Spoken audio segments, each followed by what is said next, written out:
बिस्मिल्लाहिर्रहमानिर्रहीम। अस्सलाम वालेकुम व्यूअर्स, मैं हूं मोहम्मद कमरुज़्ज़मान और आप देख रहे हैं मेरा YouTube channel Cori's industrial electronics. Viewers, आज के लेक्चर का हमारा टॉपिक है फेज़ फेलियर रिले यानी कि PFR। इसको हम फेज़ सीक्वेंस रिले भी कहते हैं, बाज़ औक़ात फेज़ मॉनिटरिंग रिले या वोल्टेज मॉनिटरिंग रिले या लाइन मॉनिटरिंग रिले, ये बहुत सारे नाम हैं। अमूमन जो बोला जाता है वो फेज़ फेलियर रिले बोला जाता है। ये एक ऐसा डिवाइस है जो कि इंडस्ट्री के अंदर बहुत ज़्यादा इस्तेमाल होता है, बहुत अहम है मोटर्स के हवाले से। जितनी भी हमारी 3 फेज़ की मोटर्स होती हैं उनकी प्रोटेक्शन के लिए ये डिवाइस लगाया जाता है, और उसकी प्रोटेक्शन इसलिए होती है कि अगर किसी भी वजह से कोई फेज़ अगर उसका मिस हो जाए, मोटर को फेज़ ना मिल सके, कोई फ्यूज़ उड़ सकता है, फ्यूज़ ख़राब हो सकता है, फ्यूज़ जल सकता है, कोई लाइन ब्रेक हो सकती है, या पीछे से जहाँ से आपकी ट्रांसमिशन आ रही है पावर की वहाँ से कोई फेज़ जो है वो गायब हो सकता है। तो उस सूरत में आपकी कोई भी मोटर जो चल रही है 3 फेज़ के ऊपर, वो डबल फेज़ पे या 2 फेज़ पे एक फेज़ मिस होने की वजह से वो ओवरलोड होके जल सकती है। इसके अलावा ये होता है कि अगर हमारे फेज़ के जो सीक्वेंस हैं वो इनकरेक्ट हो जाएं, उल्टे हो जाएं, तो फिर हमारी ये मोटर जो है 3 फेज़ की ये उल्टी चल सकती है, और उल्टी चलने की वजह से आपका कंप्रेसर उल्टा चल सकता है, और कंप्रेसर के उल्टा चलने की वजह से बाज़ औक़ात उसमें ऑयल पंप जो है वो ऑयल नहीं उठाता, आपका कंप्रेसर ख़राब हो सकता है।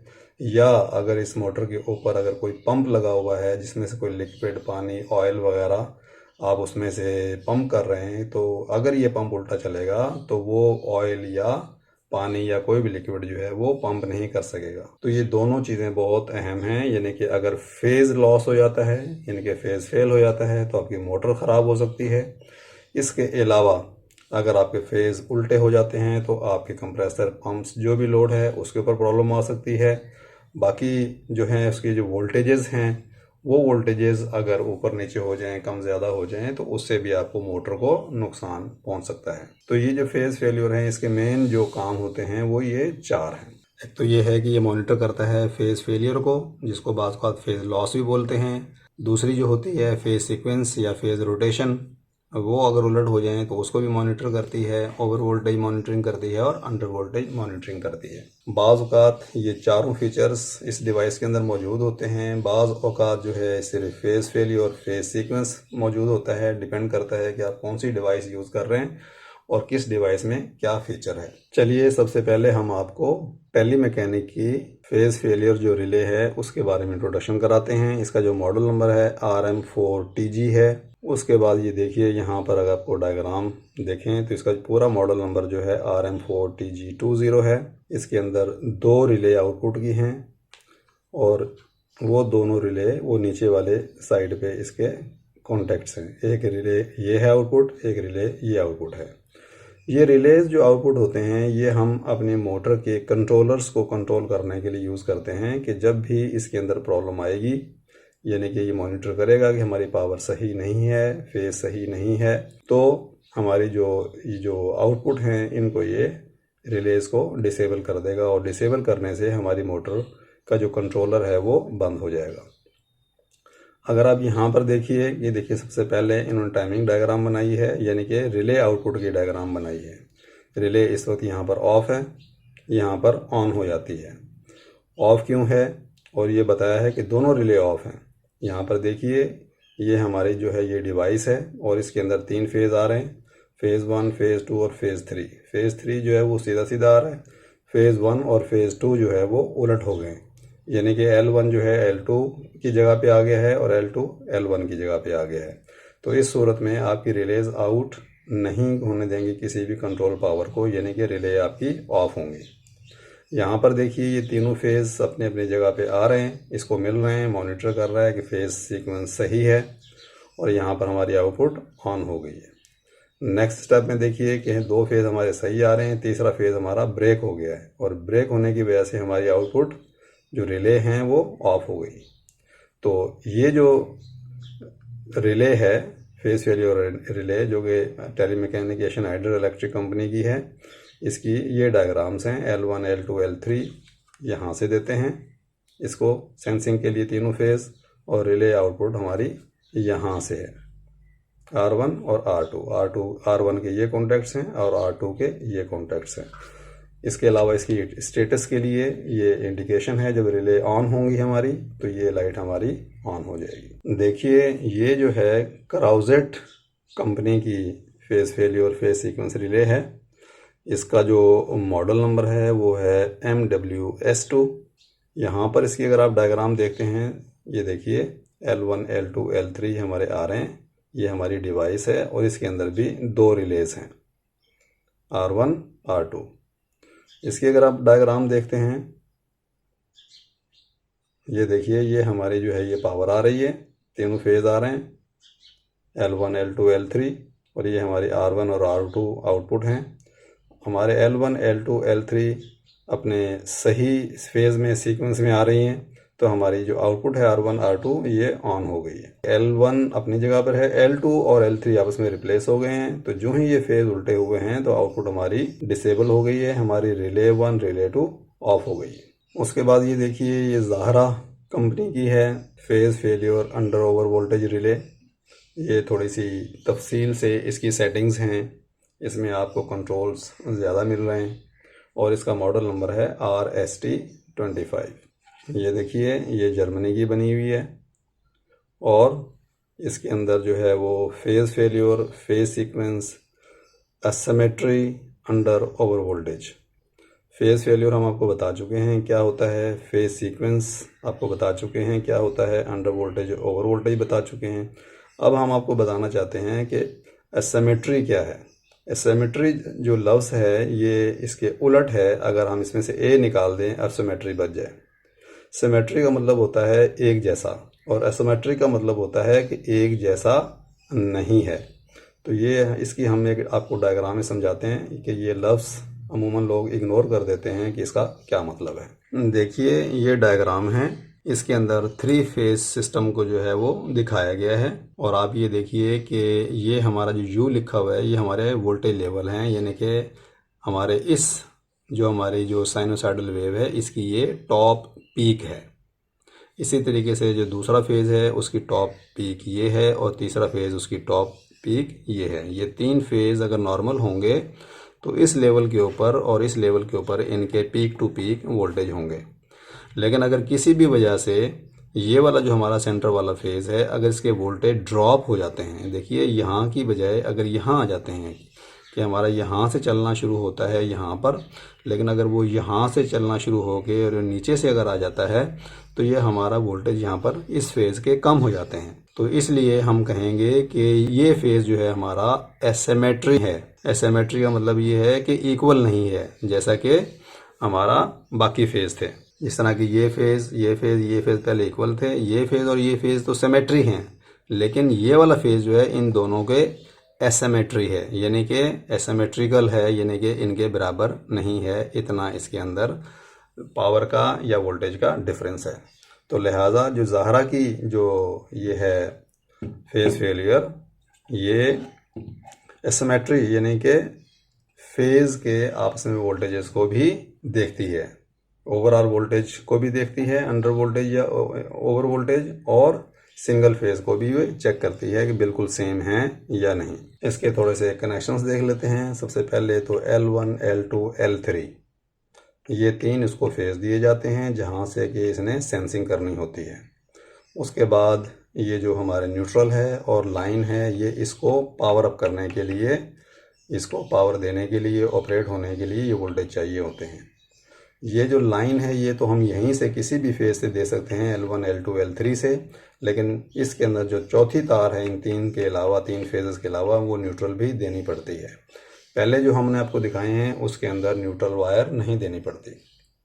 उसके बाद चूँकि जर्मनी की बनी हुई है तो इसके अंदर आप अर्थ वायर भी लगा सकते हैं प्रोटेक्शन के लिए, सेफ्टी के लिए। उसके बाद 12, 11, 14 ये आपकी रिले आउटपुट है जो कि आपकी मोटर के कंट्रोलर्स को कंट्रोल करने के लिए या अलार्म लेने के लिए इस्तेमाल होगी। उसके बाद ये हमारे 3 कंट्रोल्स हैं। ये हमारे यहाँ से अंडर वोल्टेज की लिमिट हम सेट करते हैं, जिस तरह मिसाल के तौर पर 340 और 370 के दरमियान में तकरीबन 360, 365 पे अंडर वोल्टेज सेट हुए हुए हैं। अगर 365 वोल्ट से नीचे अगर वोल्टेज जाएंगे हमारे फेजेस के, इनके किसी भी फेज़ के, तो ये हमारा इस रिले को डिसेबल कर देगी, ऑफ कर देगी। इसी तरीके से ये आउटपुट वोल्टेज हैं U प्लस 415 से तकरीबन ये 410 के ऊपर तकरीबन सेट है। 410 से ऊपर वोल्टेज जाएंगे तो ये रिले हमारी ऑफ कर देगा। उसके बाद ये टाइम डिले की सेटिंग है 0 से लेके 5 सेकंड की। आप यहाँ से कोई भी टाइम सेट कर सकते हैं, जैसे कि यहाँ पर 1.5 सेकंड टाइम सेट है। और इसका मकसद ये होता है कि जब आपके वोल्टेज कम इन लिमिट से, इन सेटिंग से कम या ज़्यादा होंगे तो इतना टाइम गुजारने के बाद ये रिले ऑफ होगी। आप चाहते हैं कि थोड़ा सा और टाइम 4 सेकंड के बाद ऑफ हो रिले, तो आप यहाँ से टाइम बढ़ा सकते हैं, लेकिन 1 सेकंड या आधा सेकंड या 2 सेकंड काफ़ी होता है। स्पेशली बाज़ औक़ात अंडर वोल्टेज के अंदर हम थोड़ा टाइम बढ़ा सकते हैं, ओवर वोल्टेज में हम रिस्क नहीं लेते। उसके बाद इंडिकेशंस में आ जाइए। L1, L2, L3 ये तीनों फेज़ की यहाँ से इंडिकेशंस भी आपको मिलती हैं कि तीनों फेज़ आ रहे हैं या नहीं आ रहे हैं। और अगर आ रहे हैं तो उनकी लाइट ऑन होगी रिस्पेक्टिव फेज़ की, अगर कोई फेज़ नहीं आ रहा है तो उसकी लाइट ऑन नहीं होगी।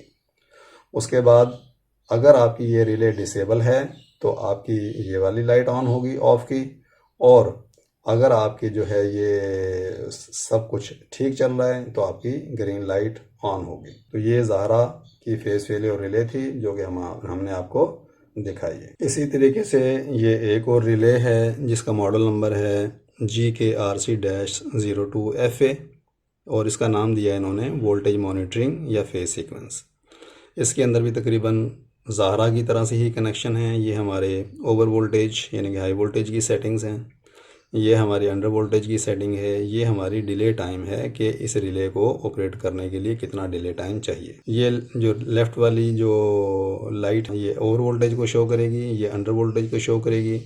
उसके बाद ये डिवाइस अगर हमारी ऑन होगी यानी कि इसको पावर मिल रही होगी तो ये लाइट ऑन होगी, और रिले हमारी ऑन होगी तो आउट की रिले जो लाइट है वो आउट की ऑन होगी। इसके कनेक्शंस कैसे हैं ये देखिए, L1, L2, L3 यहाँ से हम इसको तीन फेज़ देंगे, और ये हमारा A2 है और ये हमारा A1 है। यहाँ से हम इसको ऑपरेट होने के लिए वोल्टेज देंगे। हमारा 1, 2, 3 ये हमारी रिले आउटपुट है। तो इसके अंदर भी सेटिंग्स आपको मिल जाती हैं। ये जो आपको फेस फेलियर रिले नज़र आ रही है सीमेंस कंपनी की है, और इसके अंदर हम आपको दिखाते हैं कि ये आपके यहाँ से वोल्टेज सिलेक्शन है कि कितने वोल्टेज के ऊपर उसको आपने यूज़ करना है, कितने वोल्टेज मैक्सिमम यूज़ करने के लिए आप यहाँ से सेलेक्ट कर सकते हैं। उसके बाद इसमें डिले टाइम है 0.1 से लेके 20 सेकंड तक, कि आपकी जो रिलेज़ हैं इसमें 2 रिले हैं, एक रिले के पॉइंट ये हैं, एक रिले के पॉइंट ये हैं। तो आप कितने सेकंड के बाद इनको आप डिसेबल कराना चाहते हैं अगर आपका फेज़ लॉस होता है या फेज़ सीक्वेंस आपकी ख़राब हो जाते हैं या इनकरेक्ट हो जाते हैं। ये इसका डिवाइस का सिंबल है, 3 फेज़ को दिए, और ये देखिए ये कैरो नज़र आ रहा है जो कि फेज़ सीक्वेंस को शो कर रहा है। अगर ये फेज़ सीक्वेंस ऐसे होंगे तो रिले आपकी दोनों ऑन हो जाएंगी। अगर ये रिले सीक्वेंस आउट होगा या कोई सा भी फेज़ जो है वो मिस होगा, लॉस होगा, तो उस सूरत में भी ये रिलेज बंद हो जाएंगी। और लॉस के लिए क्या है कि लिखा हुआ है लेस देन नॉर्मल वोल्टेज या नॉमिनल वोल्टेज, यानी कि कोई भी फेज़ लॉस होगा तो डेफिनेटली वोल्टेज इसके कम होंगे, क्योंकि इसको जो है वो न्यूट्रल नहीं दिया हुआ, 3 फेज़ से ही इसकी सप्लाई होती है। इसको 160 से लेके 690 वोल्ट तक यूज़ कर सकते हैं। उसके बाद ये इसकी 2 आउटपुट हैं, यानी कि टॉप पे जो है ये कॉइल इसकी है, जब इसको वोल्टेज मिल रहे होंगे ये ऑपरेट हो रही होगी तो ये सही होगी तो ऊपर की लाइट ऑन होगी। और उसके बाद ये हमारी जो लाइट है ये हमारी स्टेटस को इंडिकेट करेगी, फेज़ लॉस को और फेज़ सीक्वेंस को। ये हम आपके दूसरी जो लाइट है फेज़ लॉस और फेज़ सीक्वेंस के बारे में इसकी डाटा शीट के अंदर आपको दिखाते हैं। और इसके टॉप पे जो ये कनेक्टर है इस वक्त अवेलेबल नहीं है। यहाँ पर हमारे जो तीनों फेज़ दिए जाते हैं कि ये देखिए ये हमारी एलईडीज़ हैं, ये हमारी कॉइल एलईडी की स्टेटस के बारे में है, ये हमारी फेज़ फेलियर या फेज़ सीक्वेंस के बारे में है, और ये हमारी दोनों रिलेज की स्टेटस को या उसकी पोजीशन को बताता है। अगर सप्लाई वोल्टेज नहीं है तो आपकी दोनों लाइटें ऑफ होंगी, रिले आपकी ऑफ हालत में होंगी, दोनों की दोनों। सप्लाई वोल्टेज ठीक हैं, फेज़ आपके सही हैं, तीनों फेज़ अवेलेबल हैं, लाइन टू लाइन वोल्टेज भी ठीक हैं, तो आपकी जो कॉइल की जो ग्रीन लाइट है वो ऑन होगी, रिले आपकी मेक हो जाएगी, आपका कंट्रोल चल रहा होगा और आपका जो फेज़ फेलियर की जो लाइट है सीक्वेंस की वो ऑफ होगी। अगर आपके वोल्टेज ठीक हैं, आपकी डिवाइस ऑपरेटेड है, ये वाली जो इस कॉइल की लाइट है ये ऑन होगी। फेज़ अगर उल्टे होंगे तो आपकी जो ये फेज़ फेलियर सीक्वेंस की जो लाइट है ये फ्लैश करेगी, आपकी आउटपुट की रिलेज ऑफ हो जाएंगी। उसके बाद देखिए इसी तरीके से सप्लाई वोल्टेज ठीक है तो ये आपकी लाइट ऑन होगी, और फेज़ फेलियर अगर होंगे तो ये जो लाइट है आपकी फेज़ फेलियर की ये ऑन हो जाएगी, यानी कि स्टेडी हालत में होगी। जब आपके फेज़ उल्टे थे तो ये फ्लैश कर रही थी, जब आपके फेज़ फेल हो गया कोई या तीनों फेज़ फेल हो गए, तीनों फेज़ फेल हो गए सर ये चलेगी ही नहीं, लेकिन अगर कोई सा भी एक फेज़ फेल हो गया तो ये लाइट आपकी ऑन हो जाएगी परमानेंट, फ्लैश नहीं करेगी। फ्लैश सिर्फ करेगी phase rotation, incorrect phase rotation के अंदर, तो ये आपकी ऑन हो जाएगी, रिले आपकी ऑफ हो जाएगी। उसके बाद ये है कि अगर आपके लाइन टू लाइन वोल्टेज जो हैं वो भी अगर अंडर शॉर्ट चले जाते हैं, यानी कि नीचे हो जाते हैं, कम हो जाते हैं, तो उस हालत में भी आपकी जो ये लाइट है ये फ्लैश नहीं करेगी बल्कि ऑन हो जाएगी, और आपकी जो रिले है वो भी ऑफ हो जाएंगी, दोनों की दोनों। तो उस सूरत में क्या है कि जब सब कुछ सही चल रहा है तो आपकी ये लाइट ऑफ होगी, आपके जो इनकरेक्ट फेज़ हैं फ्लैश करेगी अंडर वोल्टेज पे, और फेज़ फेलियर के ऊपर ये आपकी जो लाइट है ये परमानेंट रेड कलर में ऑन हो जाएगी। ये रेड कलर में है, ये ग्रीन कलर में है। तो ये जो थी ये सीमेंस की जो फेज़ फेलियर थी उसके बारे में थोड़ी सी डिटेल थी। ये जो आप देख रहे हैं फेज़ सीक्वेंस रिले, ये टेली कंपनी की है, इसका जो मॉडल नंबर है वो है G2YM400VL20। इसमें अगर आप देखेंगे इसके कंट्रोल्स थोड़े से आपको कॉम्प्लिकेटेड लग रहे हैं, ज़्यादा लग रहे हैं, लेकिन ये काम करने के लिहाज से, इस्तेमाल करने के लिहाज से इसके फ़ीचर्स बहुत अच्छे हैं। इसके कनेक्शंस अगर आप देखेंगे तो देखिए ये L1, L2, L3 वो यहाँ पर दिए जाते हैं। उसके बाद यहाँ पर देखिए न्यूट्रल देना पड़ेगा, ये नीचे वाला जो कनेक्टर है सेंटर में न्यूट्रल है, A1 और A2 ये इसकी पावर है। बाकी जो इसकी रिलेज़ हैं वो रिलेज़ के लिए एक पॉइंट ये है 15, 16, 18, और दूसरी रिले जो है वो 25, 26, 28। ये इसका जो है वो ओवर वोल्टेज की सिलेक्शन है जो कि परसेंटेजेस के अंदर है, ये अंडर वोल्टेज की सिलेक्शन है ये भी परसेंटेजेस के अंदर है। और चूंकि ये जो मॉडल नंबर है ये 400 वोल्ट का है तो UN जो हमारे होंगे ये 400 वोल्ट होंगे, और इस UN जो है अगर आप चाहते हैं कि ये 400 वोल्ट पे चले तो आपको इसके जो सिलेक्शन है वो UN पे कर दें तो ये 400 वोल्ट पे ऑपरेट होगी। आप चाहते हैं कि 10 या 20% जो है वो अंडर वोल्टेज नीचे आ जाएं तो अब यहाँ सेलेक्ट कर सकते हैं, सॉरी ऊपर, आप चाहते हैं कि इसकी जो मिनिमम है वो 400 से ऊपर चला जाए तो अब यहाँ सेलेक्ट कर सकते हैं। इसी तरीके से मैक्सिमम को अगर आप ऊपर परसेंटेज में लेके जाना चाहते हैं तो यहाँ से सेलेक्ट कर सकते हैं, और ओवर वोल्टेज को आप कम करना चाहते हैं, ओवर वोल्टेज की लिमिट जो है वो माइनस में ले जा सकते हैं परसेंटेजेस के अंदर।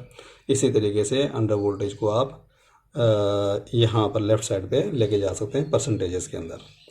अगर वो जो आपने यहाँ सिलेक्शन की है अगर इससे वोल्टेज ज़्यादा होंगे तो ये वाली लाइट ऑन हो जाएगी, इससे सेटिंग से अगर नीचे हो जाएंगे तो ये वाली लाइट ऑन हो जाएगी।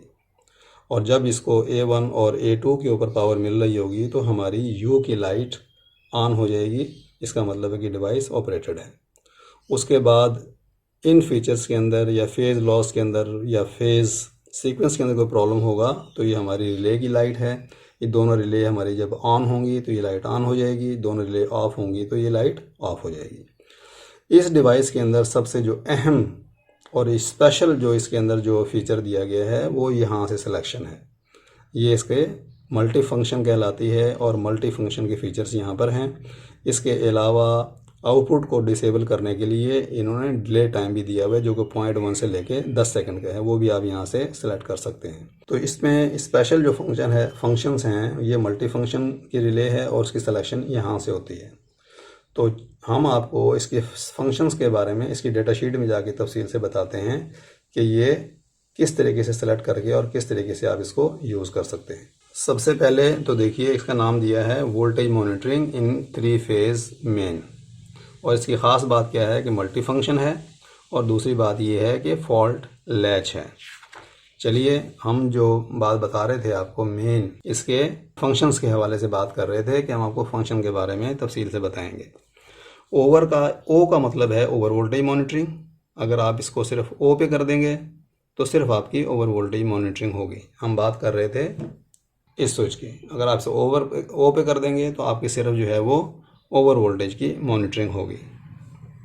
उसके बाद अगर आप यू पे कर देंगे तो अंडर वोल्टेज की मॉनिटरिंग होगी।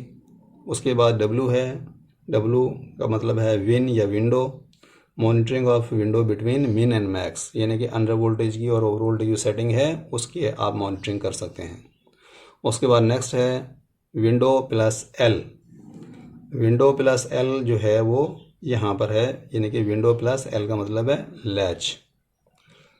इसके हम आप बताएंगे इसकी जो वायरिंग्स है वो किस तरीके से की जा सकती है। और उस वायरिंग के अंदर लैच का मतलब ये है कि जब ये वो फॉल्ट डिटेक्ट करेगी तो ये ऑटोमेटिक रीसेट नहीं होगी, बल्कि आप इसको एक एक्सटर्नल स्विच रीसेट स्विच के ज़रिए लैच करेंगे तो दोबारा जब ये काम करना शुरू होगी वो हम आपको डायग्राम दिखाएंगे। तो इस एल का मतलब है लैच। इसी तरीके से यू प्लस एल का मतलब ये है कि अंडर वोल्टेज प्लस लैच, यानी कि अंडर वोल्टेज यूज़ होगी और ये लैच हो जाएगी। ओ प्लस एल का मतलब ये है कि ओवर वोल्टेज को ये मॉनिटर करेगी और जो ही ओवर वोल्टेज होंगे तो ये लैच हो जाएगी, आपकी ये परमानेंट जो है वो डिसेबल हो जाएंगी आउटपुट्स। फिर आप इसको रीसेट करेंगे तो दोबारा ये अपनी हालत में आएंगी।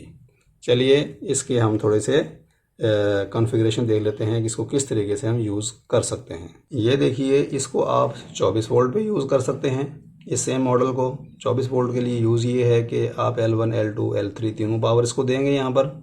उसके बाद आप न्यूट्रल भी इसको देंगे यहाँ पर, और उसके बाद आप यहाँ से देखिए 24 वोल्ट आप A2 पे और 24 वोल्ट आपका जो AC है वो यहाँ देंगे A1 पे। तो ये आपकी जो है दो रिले शो की है। उसके बाद जो दूसरा है उसको आप 400 वोल्ट पे, जैसे कि आपको बताया है कि यहाँ पर आप A1 और A2 के ऊपर आप दो फेज़ देंगे, L1 L2, यानी कि फेज़ टू फेज़ देंगे। उसके बाद आप न्यूट्रल भी देंगे और तीनों फेज़ भी देंगे, और आपके ये रिले के पॉइंट्स हैं। ये 15 नंबर जो पॉइंट है वो इन्होंने ऊपर दिया है। उसके बाद आ जाइए दूसरा, ये देखिए इसको हमने यूज़ किया है फॉल्ट लैच के लिए, और ये सिर्फ और सिर्फ यूज़ हो सकता है जब आप इसको 230 वोल्ट पे इस्तेमाल करें। वायरिंग्स कैसे है कि ये आपने ये तीन फेज़ को दे दिया L1, L2, L3 के ऊपर। उसके बाद आपने न्यूट्रल भी दे दिया, और आपने जो A2 है उसको भी आपने न्यूट्रल दिया, और A1 के ऊपर आपने जो फेज़ दिया है L1 वो आपने रीसेट स्विच के ज़रिए दिया है। और रीसेट स्विच को अगर आप देखेंगे तो ये नॉर्मली क्लोज है, यानी कि इसको पावर परमानेंट मिलती रहेगी, ये काम करती रहेगी। जिस वक्त कोई कंडीशन एबनॉर्मल कंडीशन इसने डिटेक्ट करने के बाद ये हमारी दोनों जो रिले हैं वो ब्रेक हो जाएंगी और ब्रेक ही रहेंगी। फिर आप क्या करेंगे कि रीसेट स्विच को यहाँ से ओपन करेंगे, प्रेस करके ओपन करेंगे तो ये ऑफ़ हो जाएगी, क्योंकि आपने A1 A2 की सप्लाई काट दी है। फिर दोबारा जो इसको रिलीज़ करेंगे तो दोबारा सप्लाई मिलेगी, तो ये नए सिरे से काम करना शुरू कर देगी। उसके बाद हम एक शनाइडर की रिले है उसके बारे में थोड़ी सी बात कर लेते हैं। ये हमारी शनाइडर की रिले है, और ये भी अच्छी रिले है, बहुत अच्छी रिले है। थोड़े से इसके भी जो है वो टर्मिनल्स ज़्यादा हैं, तो परेशान होने की बात नहीं है, इसको भी हम समझने की कोशिश करते हैं। इसका जो मॉडल नंबर है वो है RM35TM250MW, और इसके अंदर ख़ास बात ये है कि हम इसके अंदर जो है वो थर्मिस्टर यानी कि मोटर के टेम्परेचर को भी सेंस करते हैं। यहाँ पर देखिए, इसको थोड़ा सा दिखा देते हैं आपको। यहाँ से इसकी विंडो ओपन हुई, ये इसकी तीन लाइटें हैं। नॉर्मल जब वोल्टेज आ रहे होंगे तो ये हमारी सेंटर वाली लाइट ऑन होगी। उसके बाद ये जो लाइट है ये हमारी फेजेस को शो करेगी। अगर आप गौर से देखें तो इसके सेंटर में L1, L2, L3 के दरमियान में एक एरो बना हुआ है। ये देखिए, ये एरो बना हुआ है जो कि फेज़ की रोटेशन को बता रहे हैं। ये वाला जो स्विच है ये हमारी मेमोरी, नो मेमोरी, ये हमारे इस्तेमाल होती है हमारा जो थर्मिस्टर के यूज़ करते हैं। थर्मिस्टर जो होता है ये मोटर की वाइंडिंग्स के अंदर जो है वो PTC लगाए जाते हैं, यानी कि पॉजिटिव टेम्परेचर कोफिशिएंट रेजिस्टर्स, ताकि हमारी वाइंडिंग्स के जो टेम्परेचर हैं वो भी मॉनिटर हो सकें, क्योंकि जब मोटर गर्म होती है तो उससे भी मोटर को नुकसान पहुंच सकता है। ये देखिए, यहाँ से इसको L1, L2, L3 यहाँ तीन फेज़ देते हैं मॉनिटरिंग के लिए। उसके बाद T1, T2 और Y1 ये हमारे जो थर्मिस्टर के लिए हैं, PTC थर्मिस्टर। उसके बाद A1 और A2 जो हैं ये इस डिवाइस को ऑपरेट होने के लिए पावर यहाँ पर हमें चाहिए। उसके अलावा दो इसके अंदर रिले हैं, एक 11 और 14 के दरमियान में पॉइंट हैं, ये आप देखिए आपको नज़र आ रहे हैं 11 और 14, एक रिले ये है और 21 और 24 एक रिले हमारी ये है। उसके बाद जब L1, L2, L3 यहाँ से मिलते हैं तो एक हमारा सर्किट ये है कि जो हमारा फेज़ रोटेशन को चेक करता है, और अगर फेज़ रोटेशन में कोई प्रॉब्लम होगी तो हमारी 21 और 24 वाली जो रिले है ये वाली इससे डिसेबल होगी। ये जो आपका जो सेकंड पोर्शन है इसके अंदर आपके मोटर की टेम्परेचर जो है वो मॉनिटर हो रहा है। ये देखिए T1 और T2 के दरमियान में जो हमारा PTC लगा हुआ है, पॉजिटिव टेम्परेचर कोफिशिएंट, तो जब इसकी रेजिस्टेंस चेंज होगी तो हमारे वोल्टेज चेंज होंगे, जब वोल्टेज चेंज होंगे तो उसको ये मॉनिटर करेगी। इसकी भी हम थोड़ी तफसील इसमें डायग्राम में जाके बताएंगे। उसके बाद ये A1 और सॉरी ये Y1, ये T1 और Y1 के दरमियान में स्विच लगा हुआ है जो कि इसको रीसेट करने के लिए है या टेस्ट करने के लिए है। फिलहाल इसके अंदर देखिए कि ये वाला जो पोर्शन है और ये जो रिले है 11-14 वाली, ये सिर्फ थर्मिस्टर को मॉनिटर करने के लिए है, और इसके अलावा जो ये है L1, L2, L3 और 21 और 24 ये हमारे मॉनिटरिंग और कंट्रोलिंग के लिए है 3 फेज़ को। चलिए ये थोड़ी सी तफसील है। ये हमारा डिवाइस है और डिवाइस के अंदर ये देखिए 3 फेज़ आ रहे हैं, हमारी मोटर को जा रहे हैं। यहीं से 3 फेज़ जो है हमारी इस डिवाइस को मिल गए हैं मॉनिटरिंग के लिए। इसके अलावा ये देखिए कॉन्टेक्टर लगा हुआ है KM1, ये KM1 जो है वो इनकी रिले से कंट्रोल हो रहा है। ये एक्सटर्नल सर्किट है। उसके बाद मोटर के अंदर देखिए ये 3 PTC लगे हुए हैं, हर वाइंडिंग के ऊपर एक एक लगा हुआ है, और ये आ रहे हैं हमारे T1 और T2 पे। A1, A2 के ऊपर हमारी ये पावर आ रही है, यहाँ से फेज़ हमारा आ रहा है। जब स्विच को ऑन करेंगे तो इस फ्यूज़ के थ्रू हमारे A1 पे सप्लाई आ जाएगी, न्यूट्रल हमारी यहाँ पर आ जाएगी। उसके बाद 11 और 14 ये हमारे ये वाली रिले है, और 21 और 24 ये वाली रिले है R2, और R2 जो है वो हमारे फेज़ेस को जो है वो देखती है, मॉनिटर करती है, और ये रिले हमारे इसके थर्मिस्टर को जो है वो मॉनिटर करती है। S2 हमारा जो है वो टेस्ट और रीसेट का बटन है, ये वाला S2 जो है हमारा टेस्ट और रीसेट का बटन है। चलिए यहाँ पर आते हैं, थोड़ा देख लेते हैं। सबसे पहले केस में जाके देखते हैं कि ये हमारी जो है वो फेज़ की जो है वो मॉनिटरिंग है। ये हमारी डिवाइस है, उसके ऊपर ये 3 लाइटें लगी हुई छोटी छोटी आपको नज़र आ रही होंगी। ऊपर वाली R1 और R2, ऊपर वाली R1 रिले 1 है, ये रिले 2 है, और ये हमारे ऑपरेशन वाली LED है नॉर्मल वोल्टेज की। जिस वक्त हमारी डिवाइस ऑफ होगी तो आपकी जो रिले 2 है जो कि फेज़ फेलियर को जो है वो मॉनिटर करती है, वो हमारी ऑफ होगी। इसका मतलब है ये हमारी ऑफ हालत में हमारा डिवाइस है। उसके बाद जो नेक्स्ट है उसके अंदर क्या है कि हमारी पावर आ गई है। पावर आने की वजह से UN जो हमारी लाइट है वो ऑन हो गई है, और ऑन होने के बाद ये देखिए कि हमारी जो फेज़ रोटेशन है वो अगर ठीक नहीं होंगे, यानी कि देखिए L1 के बाद L3 और L3 के बाद L2 और L2 के बाद L1, अगर ये फेज़ रोटेशन ठीक नहीं है तब भी आपकी R2 ऑफ रहेगी। और अगर दूसरे केस में देखें, अगर कोई फेज़ लॉस है, जैसे कि यहाँ पर दिखाया है L3 इसके अंदर नहीं आ रहा, उस सूरत में भी हमारी R2 रिले ऑफ होगी। और R1 हमने आपको बताया है कि वो सिर्फ और सिर्फ थर्मिस्टर के लिए यूज़ होती है। ओके, उसके बाद आप यहाँ पर आ जाएं, यहाँ पर देखें कि फेज़ आपके ओके हैं। अगर आप इसका देखें, ये एक सिंबल बना हुआ है जो कि हैप्पी का सिंबल है, फेज़ ओके हैं। इसके अलावा थर्मिस्टर की जो रेजिस्टेंस है वो भी ओके है, तो आपकी R2 भी ऑन हो जाएगी और आपकी R1 भी ऑन हो जाएगी, और तीनों लाइटें आपकी ऑन हो जाएंगी। उसके बाद नीचे चलते हैं नेक्स्ट। तो नो मेमोरी का मतलब है नो लैचिंग, मेमोरी का मतलब है लैचिंग। इसका मतलब ये है कि ये जो हम बात कर रहे हैं मेमोरी नो मेमोरी की, ये हम बात कर रहे हैं अपने थर्मिस्टर के कंट्रोलिंग के, यानी कि मोटर की वाइंडिंग की टेम्परेचर की कंट्रोलिंग के हवाले से।